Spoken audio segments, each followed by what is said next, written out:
The front line to me, it's everything that can be affected through cyberspace. And by affected, sometimes all that needs to be is connected and touchable, so to speak. If you can reach out and touch it, you can affect it.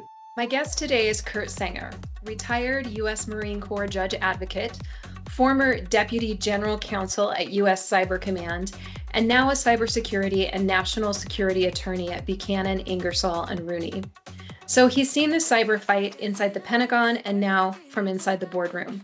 We talk about what he calls the undefended front line. And spoiler alert, it's not just power grids and missile systems. It's airport parking systems. It's small town water utilities, your flight boarding pass, the quiet, boring infrastructure that keeps daily life running. And here's the uncomfortable truth.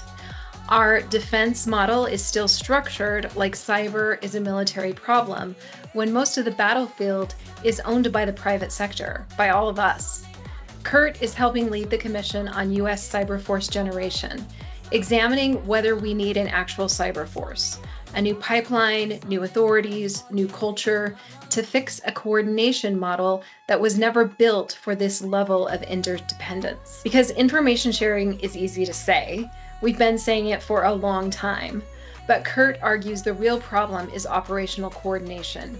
Who can act at speed with the right authorities alongside the private sector that actually owns most of the battlefield? We get into Iran's cyber posture, AI accountability, compulsory information sharing, and why basic cyber hygiene still matters. It's a serious and important conversation. Let's dive in. We've talked before, and when we spoke before, you talked about today's cyber landscape and it being the undefended front line. What exactly is the front line today then? And why is it so vulnerable? Front line to me, it's everything that can be affected through cyberspace. And by affected, sometimes all that needs to be is connected and touchable, so to speak, if you think of the untouchables. If you can reach out and touch it, you can affect it. And that's a lot of what America depends on these days for the American way of life, for business, for our daily lives. That is the front line. And when we get into conflict, as say we have started here with Iran, it's not just about Iran's ability to touch things in cyberspace or in information technology that have a military nexus, but they can get to average everyday Americans and ruin their day, so to speak. They can make things much more difficult for us to live our lives. And that is the front line.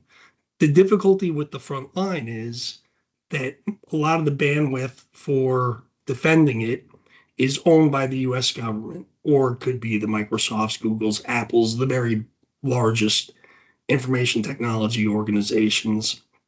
But so much of what America does and has is in the hands of individuals or very small organizations. And those things that we own, that the rank and file like us own, they can be reached out and touched too, and that can have a national security impact. The line is undefended in my mind because so much of us are unable to defend it ourselves. And the defense for that needs to be scaled somehow. Individuals and organizations are always going to need to be able to protect their own systems, but they're not going to be able to defend it from highly empowered criminals or from nation states. Right. Listening to you talk, so my mind immediately just drew this web, literally this interconnected, everything interconnected. There is no front line in my mind. And I'm like, okay, but there has to be higher value targets that maybe that becomes the front line. So maybe, I don't want to put words in your mouth, but would a nation state actor like Iran go after, we are all connected, me and you. We wouldn't be necessarily the high target, but maybe our power grid, our water system would that be the focus? Could that be the front line for them? Anything that could change the calculus of the American people. Vietnam demonstrated that the will of the American people, their choices, our choices, Mhm. that was a center of gravity, one of the most important things that the North Vietnamese could influence. It's the same thing in any conflict, whether it's a financial conflict, interstate conflict, a actual kinetic conflict. You can change the will of the American people by changing their daily lives. Yeah. And so, yes, it could be something as large as going after the fuel supplies, making something uh, such as vehicle fuel unavailable or more difficult to get. But it Right. also could be something much smaller. I mean, could you imagine what the uproar would be if TikTok were made unavailable or was Well, that would be a intermittently good thing, interrupted? Kurt. That Well, that would help us maybe. it would be good, but I know there's a lot of children around America, therefore a lot of parents who, it would just interrupt their lives. What I'm trying Well, to say is that, and financially. I mean, let's yeah, dig. I'm being facetious, right, with TikTok. A lot of people make their livelihoods off of TikTok. So there would be a economic disruption for sure. sure, there'd be all types. What I'm saying in cyberspace, unlike with, say, bombs and missiles, you can tinker with them to change what their exact impact is, but you can't modulate them in the same way that you can modulate a cyber operation. You can annoy someone a little, or you can destroy things with it. Right. And depending on the level of impact that a nation wants to have, that's something that they can work towards that they never had the opportunity to do before. Mm-hmm. Just even social engineering. See, now you've got my mind going down all these nefarious paths just in TikTok. So, okay. Sorry, We're, I hope I didn't I rule it out. know. Okay, let's just scare the shit out of me today. Let's start my day that way. Sorry about that. With your experience in US Cyber Command, what's the biggest mismatch between how cyber defense is structured and where the real risk actually lives? Let's approach it this way. Sure. So I'd say just what we were just talking about is the very many things that are important to everyday Americans, as well as local, state, and federal government agencies and departments that we depend on, that they depend on, and the ability to affect them, and where the actual strength for defense and security is. That strength mostly lives with more sophisticated technical actors, but most of us are not sophisticated, Mm, and most of us are not protecting our devices and our systems all that well. I can definitely say that at the small and medium business level, that organizations just don't have the expertise to create another full-time job or take on another full-time job to defend their systems, even though those systems are so valuable to us that they wouldn't disconnect from them just to make themselves more safe, right? So yeah. the number of things that can be affected in relation to the number of individuals and organizations that can protect those things is just disproportionate Hmm. and much more difficult to defend than other types of things that we were able to uh, protect before there was cyberspace and the ability of adversaries to reach out and touch each other from across the world and from safety. Yeah. So I went straight to where probably our national cyber defense is more focused, right? Like those crown jewels, the operational technology, the infrastructure, the critical infrastructure of the nation. But you're talking about the soft underbelly of me and you, of our small businesses that could do just as much harm, that could disrupt us just as easily as going after the power grid. Because of course that's what we all think about. I mean, that's what's in the movies, right? Right. But you're pointing out that there are easier targets that could do just as much. Sure, it can be much subtler. I mean, the example I use from time to time is, are you printing out your pass for your flights these days? Uh, I don't anymore. No? Sometimes I do every now and then, but I think, if your phone doesn't work when you show up for the plane, you're not getting on the plane. And that not only impacts your day, it impacts your family, your business, everyone you're going to see. And so it's a very minor thing that could be done to one person. But when you scale those things up across an entire society, it doesn't mean the entire set of boarding passes for a certain airline. It could be just a number of different types of things across many different types of industries. Mm-hmm. And you add those all up, and you've significantly changed the American way of life for that day or business for that day. And yes, most of those things are fairly vulnerable. And if some bad actor decided to put some time into it, they can find a way to impact them. Yeah, it makes me think of like it wasn't even 2 years ago, maybe a year and a half ago, the point of sales systems for hotels and planes. Do you remember this? Like we couldn't access them, and it the planes were fine, everything was fine, but we couldn't get to our boarding passes and we couldn't check into hotels, and everything shut down just Yeah. because of the point of sales systems. So I hate to give the adversary any ideas, I but know. we were looking at airport and air travel cybersecurity, and we were thinking, all right, what's the bare minimum we could do to really mess things up? We Hmm. decided to go after the parking systems in the exercise we were conducting.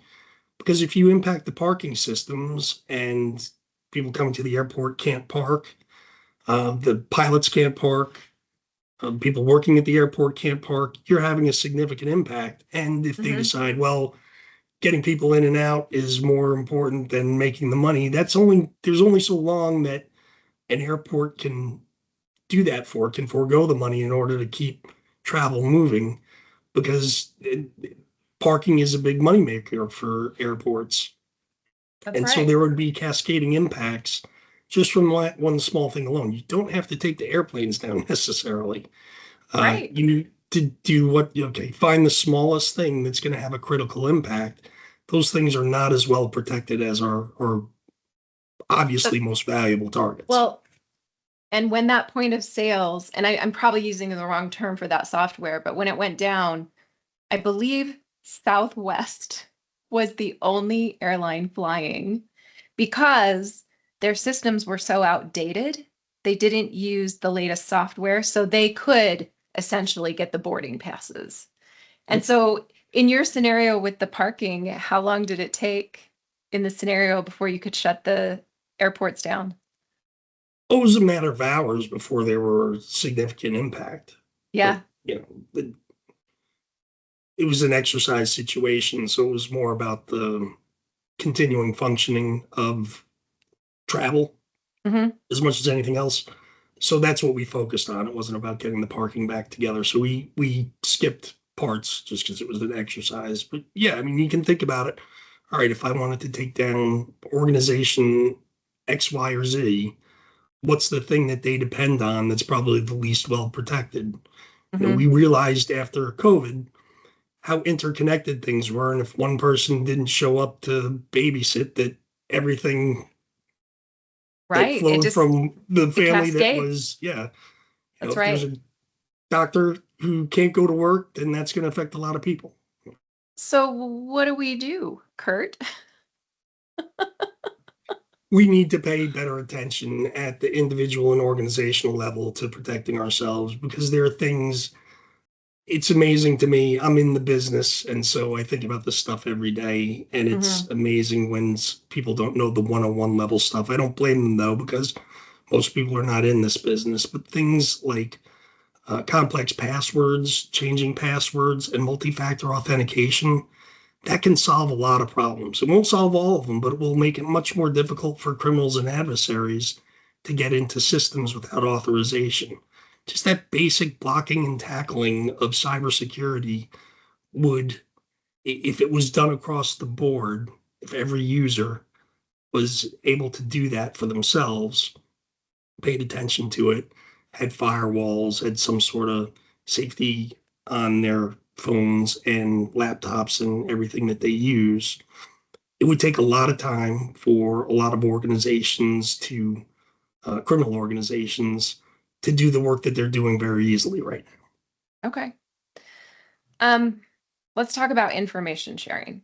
So we all agree that we need more of it. You've argued that the problem is deeper than that. that it's operational coordination.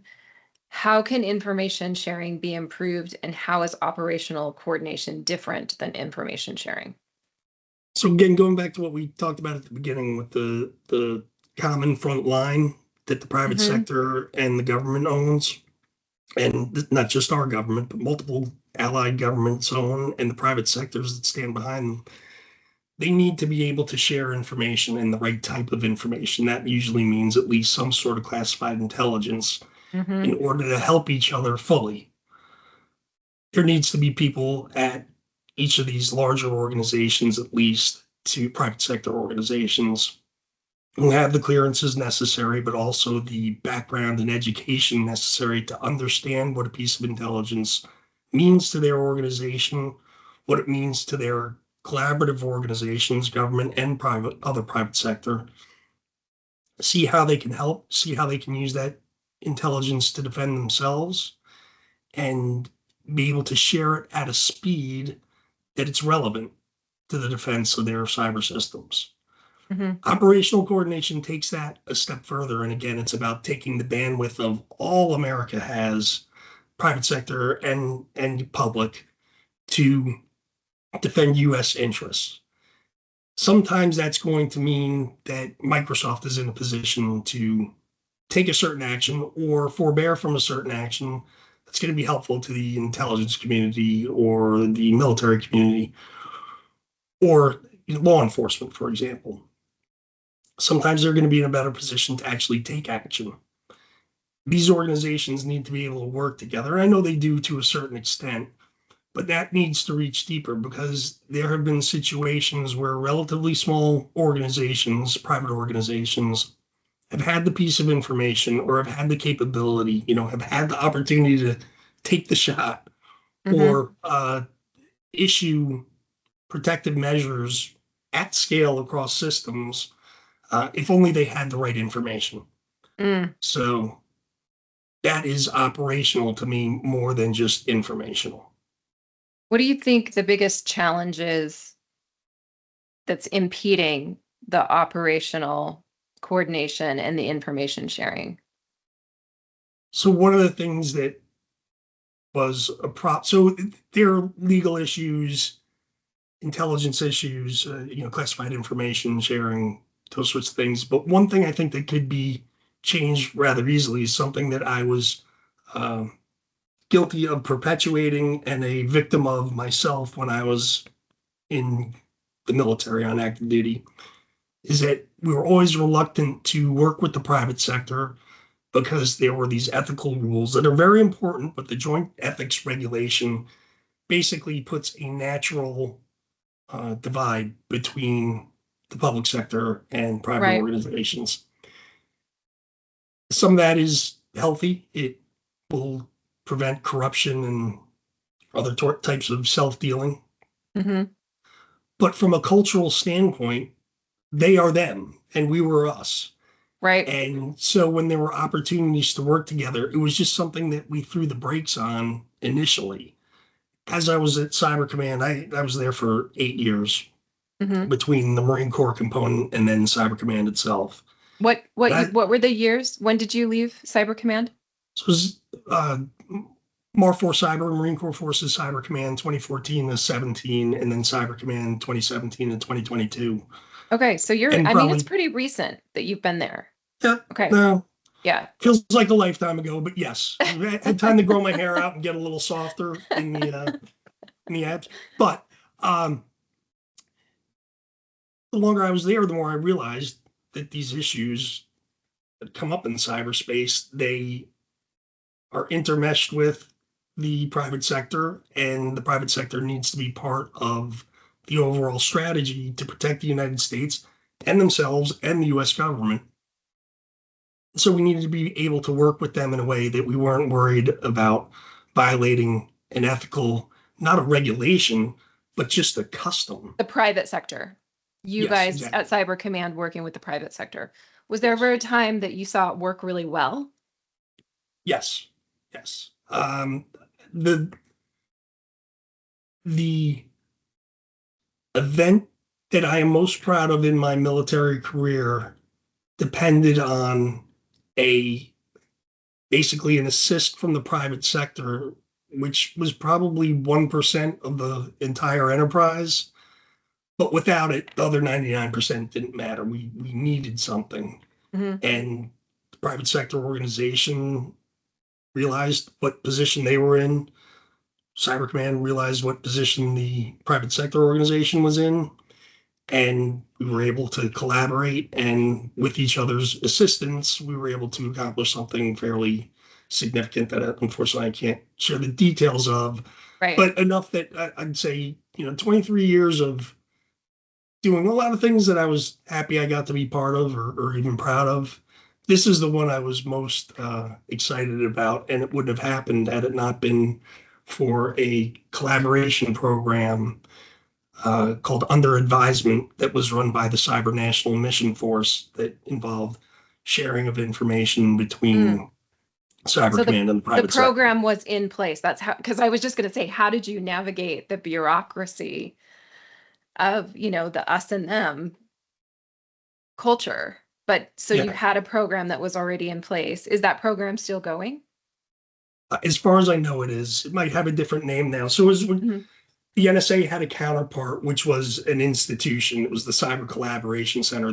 What we had was a program. It wasn't a separate organization. And if you don't mind me name checking a couple people, but Pete Reynolds and Jason Kika, Jason, a fellow Marine, Pete in another service, but both championed this program.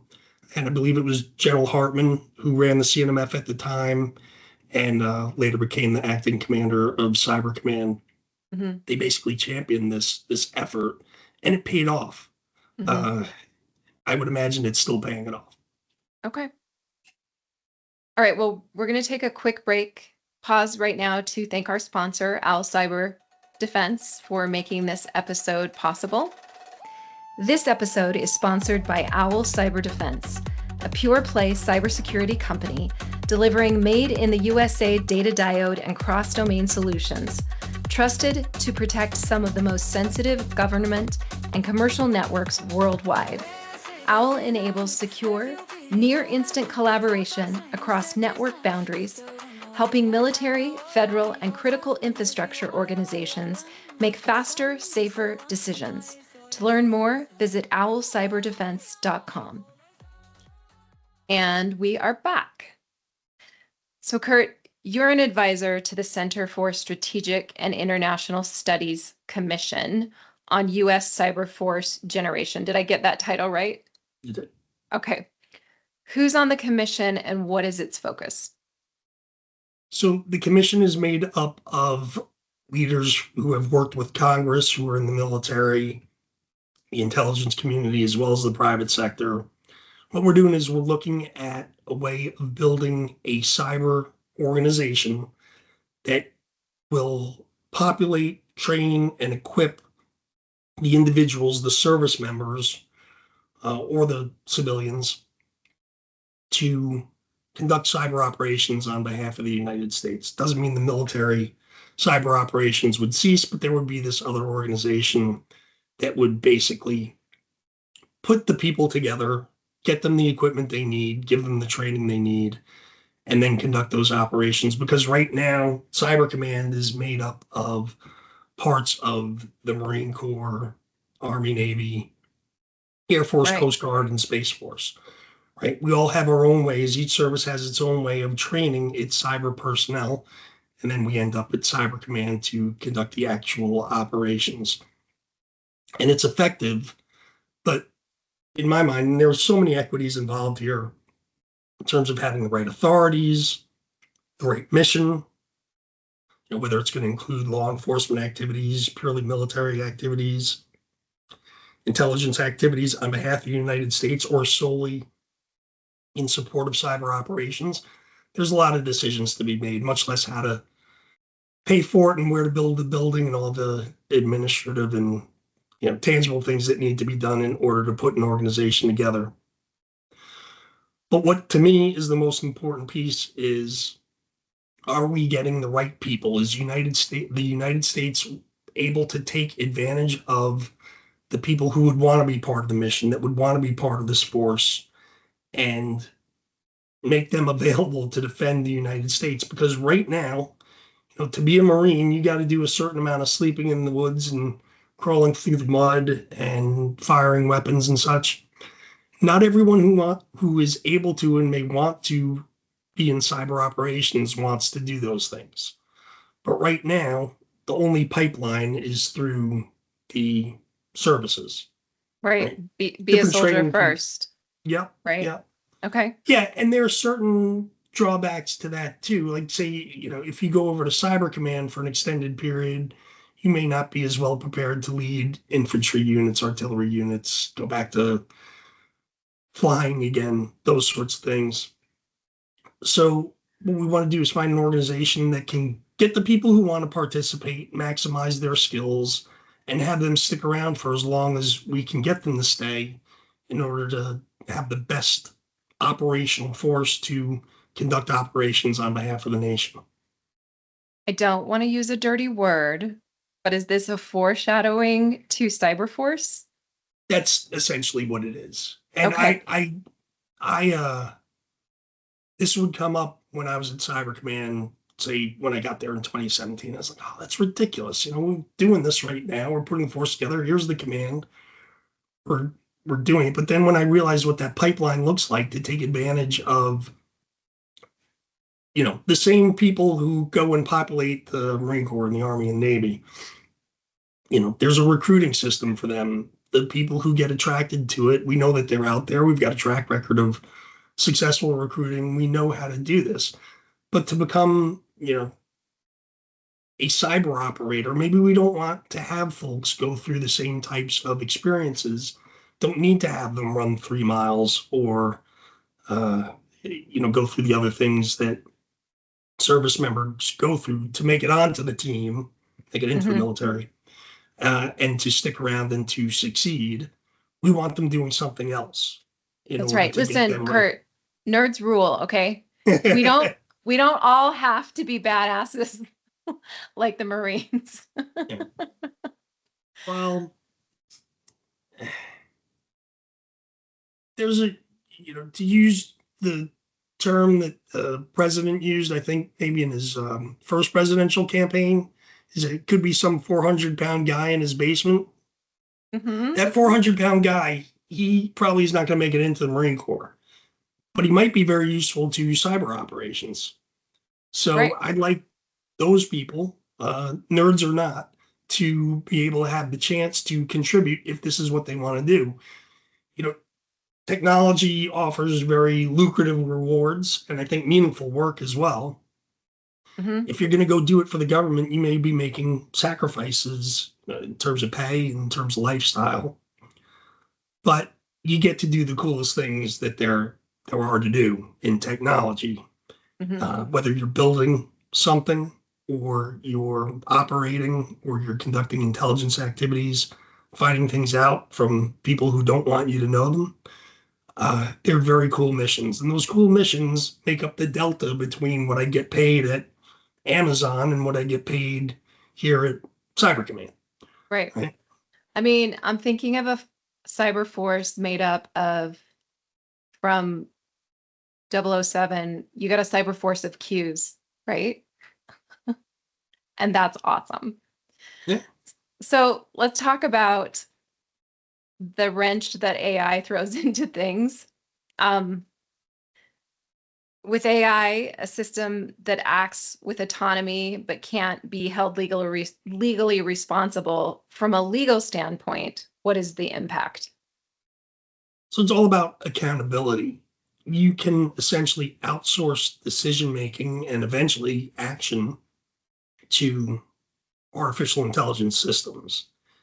And then it becomes a question, when something goes wrong, who is responsible for it? Is the one who gave the final direction to the AI agent? Is it the person who designed it? Is it the person who ran into it, who helped make the catastrophe possible? It's going to be very difficult to determine that, and it's going to be easy for folks to wash their hands. And I think it's probably in the industry's interest to have that accountability outsourced or not exactly easily able to be pinned down. Hmm. And so the way that we assign accountability from civil and criminal perspectives, it's going to be challenged by these. Ultimately, that these things have made decisions and they can't be punished. Hmm. And Well, you know, individual eh, accountability is really where punishment starts, right. and we may not have a clear way of doing that the way we traditionally have. Oh my goodness. So I'm just thinking about the ramifications of this because you just said, okay, well, do we punish the person who programmed it? But we're so close to general AI that, and we're already using autonomous systems, but we know AI is learning. If you believe what Jeffrey Hinton, the godfather of AI, thinks, he thinks that it's already thinking on its own. AI is already thinking on its own. So how can you hold the person, a year ago that started this program, how do you hold them accountable for this autonomous system that arguably is thinking on its own? Yeah, I don't think you can. And I think it's going to be difficult to hold me, the end product user who gives a very basic uh, instruction, but because of the way that instruction interfaces with the way this thing learned to do business Hmm. that may have been programmed years ago, That's right. maybe I'm not at fault either. Right. So I focus on these things from a private sector perspective now. But when I was in the Marine Corps, what they would say to you when you were leading a unit is that you are responsible for everything your unit and your Marines do or fail to do. Everything. Mhm. If a Right. Marine gets struck by a bolt of lightning, it's still your fault. Why was that Marine there? I know you didn't cause the lightning, Right. but you're still responsible for what happened. I wish there was a way to do that in with these AI agents, but really doesn't seem fair to the programmer or to the user. Right. So Well, who takes or responsibility? let's talk about AI rights. We're going there, right? I mean, is it fair to the AI? Oh my goodness, there's so many ramifications. Are you dealing with these issues as part of the Cyberforce generation committee that So you're on, or this is separate? this is something I look at more from my work perspective. Is my at my law firm where we do Right. mostly cybersecurity and data privacy related stuff, but we also do anything connected to technology. And much in the same way at Cyber Command, we were dealing with unprecedented and potentially under-regulated environments and situations.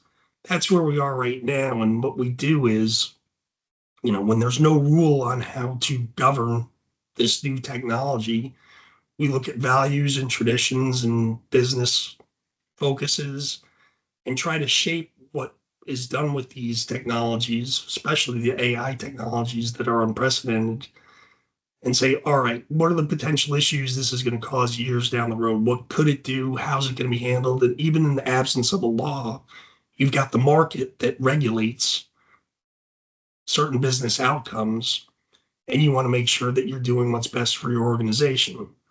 So Hmm. that's kind of how we did it at Cyber Command as well, where there were no rules on, or we didn't understand the complete uh, transposing of law of armed conflict rules for kinetic operations to cyber operations.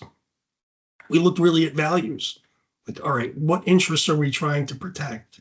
And what ultimately are we trying to achieve? And I think largely in the private sector, you can say the same in the absence of a hard and fast rule, law, regulation, You or can. contractual term.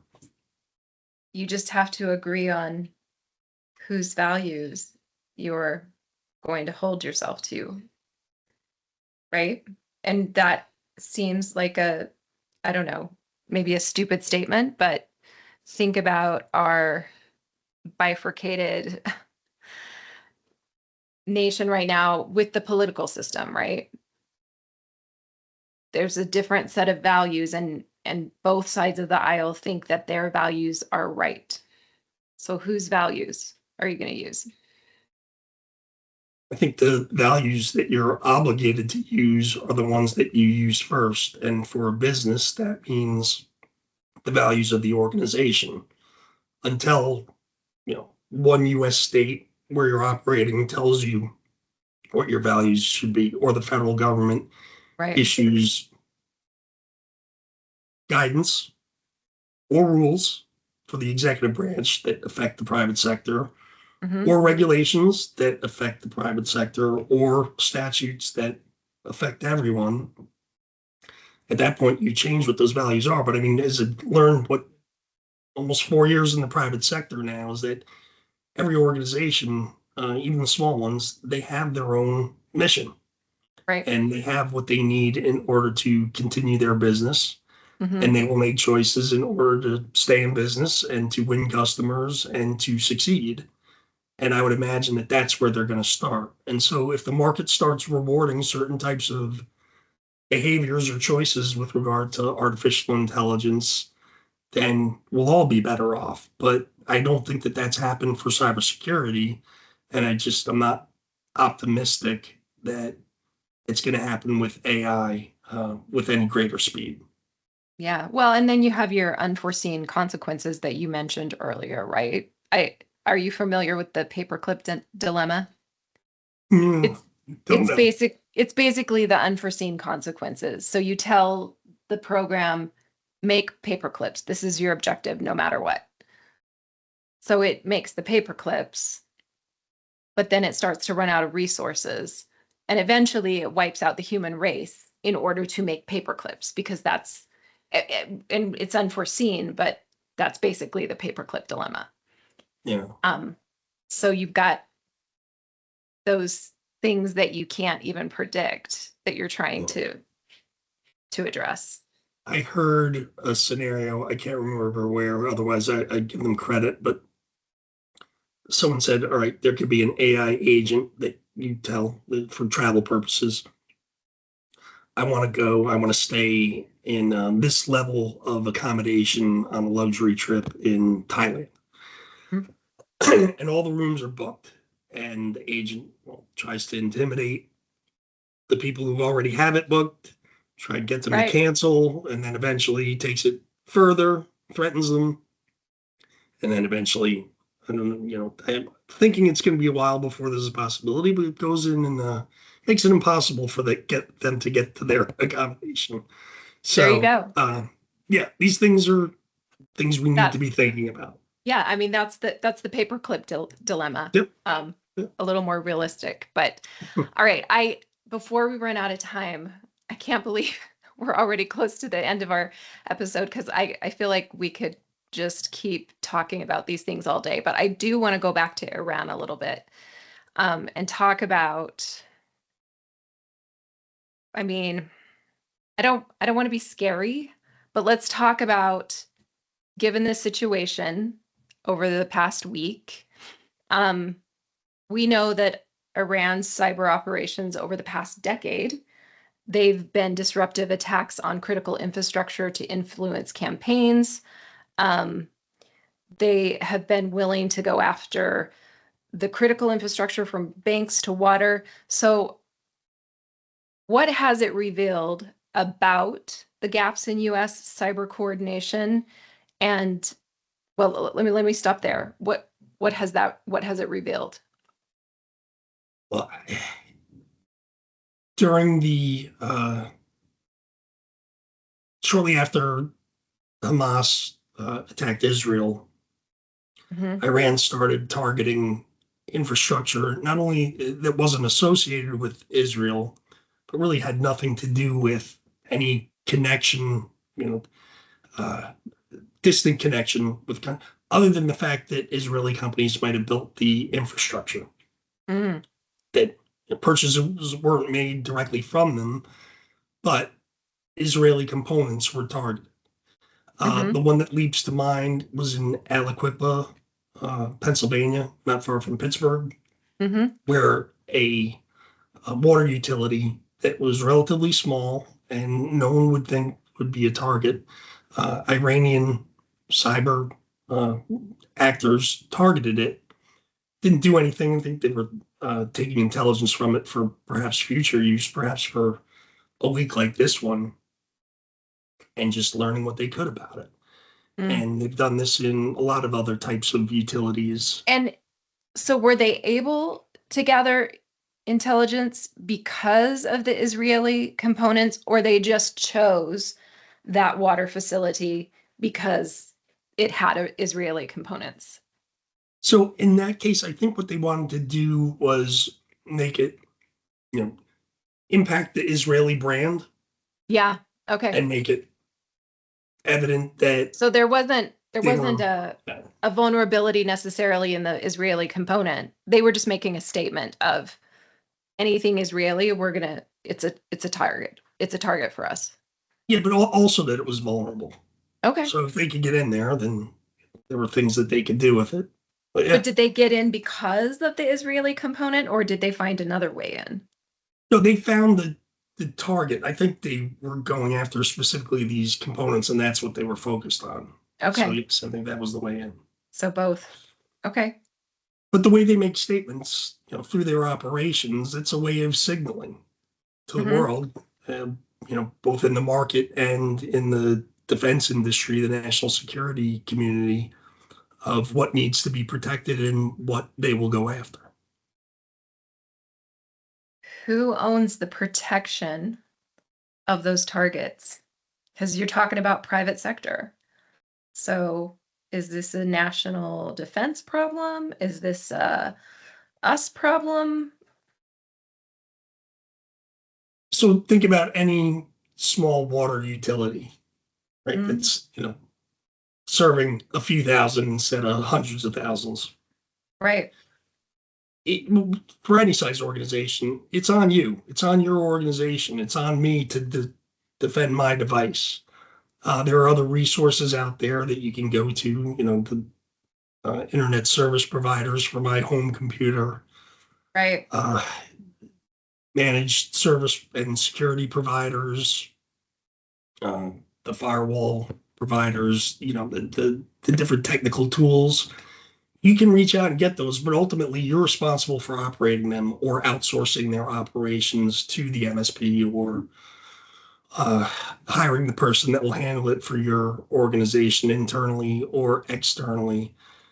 But you can't tell me that, the water system for my community that Iran may now start targeting because they want to influence the American people, or, anything from, we just want you to know that we're here and we can get to you. And so I Mhm. start thinking about, maybe supporting our operations in Iran isn't really that important to me.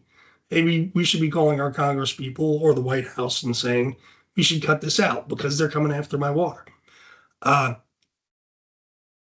Two, changing the chemicals that are going into the water filtration systems, Right. and And actually trying to. those are like those chemicals are controlled through technology, right? Exactly. So, That's scary. again, that's the modulation. You Right. can have a very low impact or you can have a major impact. It's up to those organizations to protect them. But these are now national security issues, and there's no organization that's going to be able to defend itself from empowered, well-resourced, and experienced nation-state actors. Mm-hmm.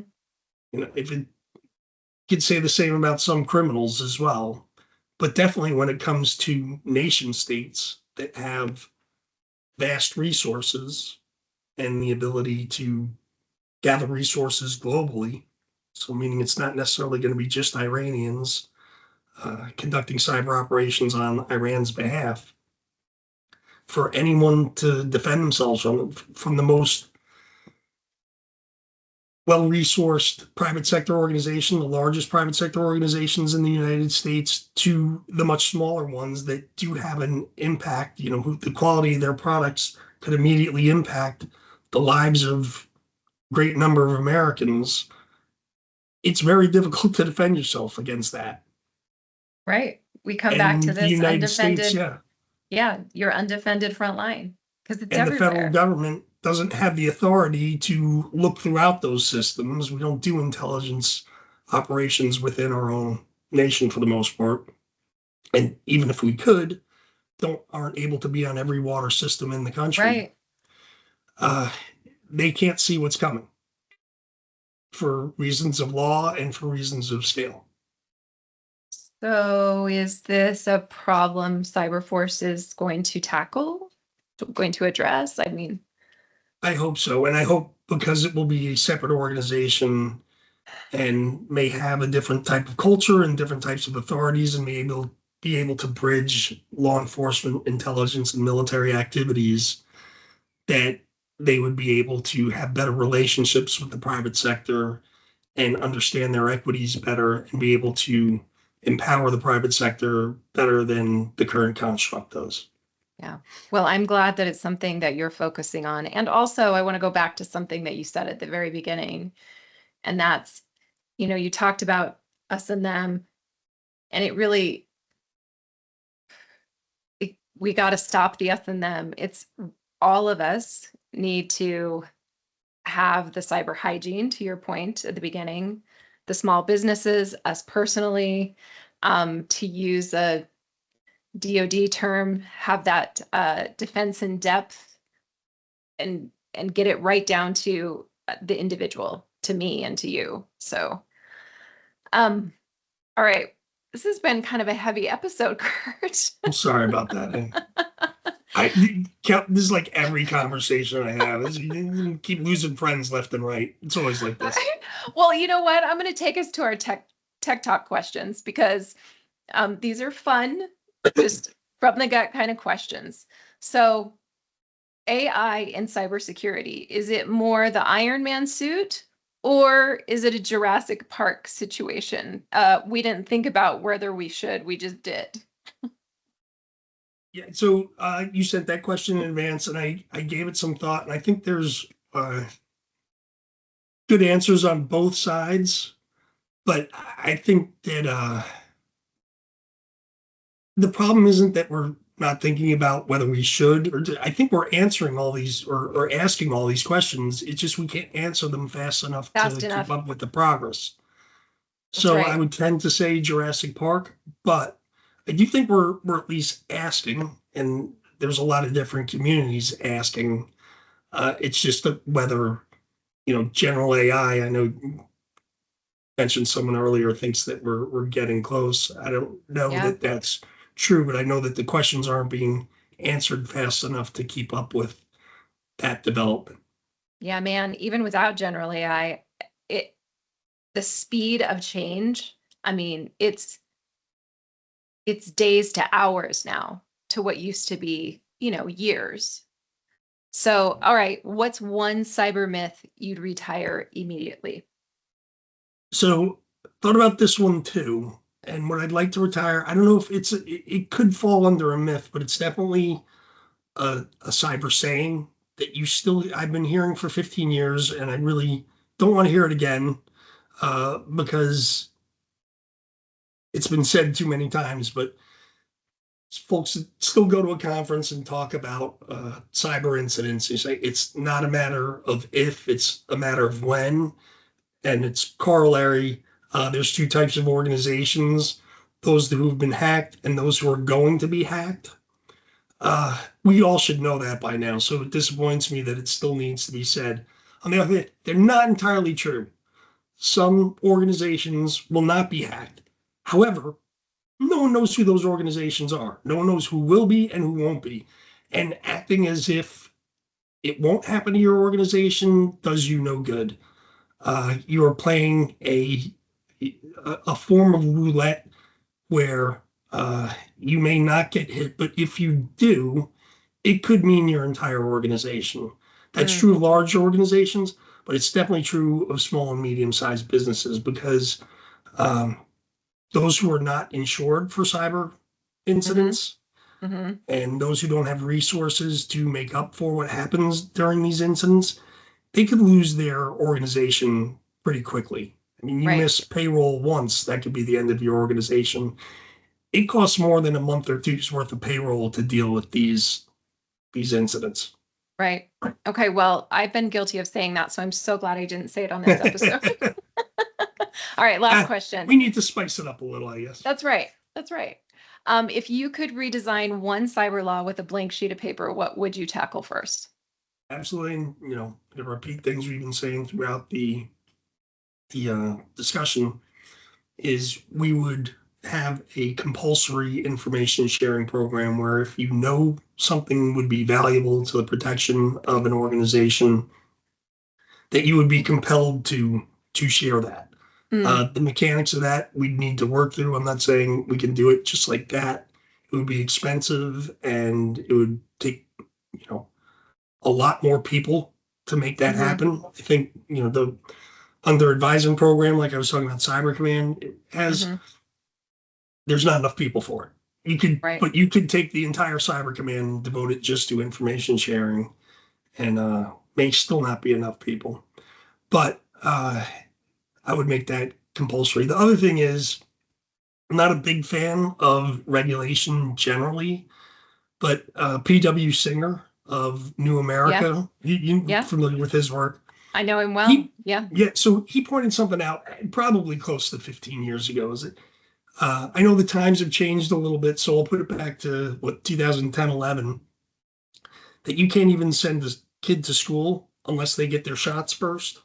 That's So right. this is changing a little bit now, but and yet you can connect to the internet with no type of protection, no guarantee to the recipients of your emails or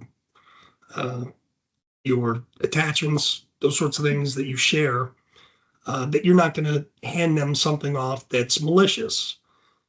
Anyone can basically connect and operate recklessly. And so one of the laws that I would look into is mandating some sort of minimal cybersecurity. The problem is with billions of users and devices, it's going to be a little bit difficult to enforce. So I would find a way to do that at the ISP level or some other organizational level. Right. In order to scale it.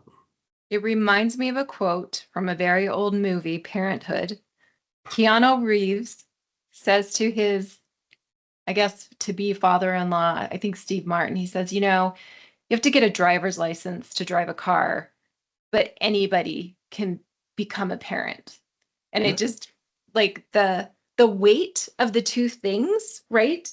You're responsible, what you just said, being able to access the internet, the power of it. And yet we require no credentials. Yeah. So, all right. Well, thank you for joining me today. Where can our listeners connect with you to learn more about your work? So LinkedIn is the easiest way. There's not too many Kurt Sangers out there, especially, start with a K, Kurt Sanger. Okay. K is in Krzyzewski, as I always say. But that is one place. And then at the Buchanan Ingersoll and Rooney website, we've got a bio on there that talks about me and then talks about the organization and what my practice group does for cybersecurity, data privacy, government relations, and technology. All right. Well, and we'll put all of that in the show notes too, so our listeners can link to them. So thanks again for joining us. Thank you, listeners, for joining us and tuning in. If you found this episode valuable, be sure to share it and give us a review. Smash that like button to help us reach more people that these conversations could benefit. Tech Transforms is produced by Show and Tell, sponsored by Owl Cyber Defense. Until next time, stay curious and keep imagining the future. Thanks again. Thank you. Thanks for tuning in. If you found this episode valuable, be sure to share it, leave a review, and smash that like button to help us reach more people who could benefit from the conversation. I'm Carolyn Ford. Tech Transforms is produced by Show and Tell and sponsored by Owl Cyber Defense. Until next time, stay curious and keep imagining the future.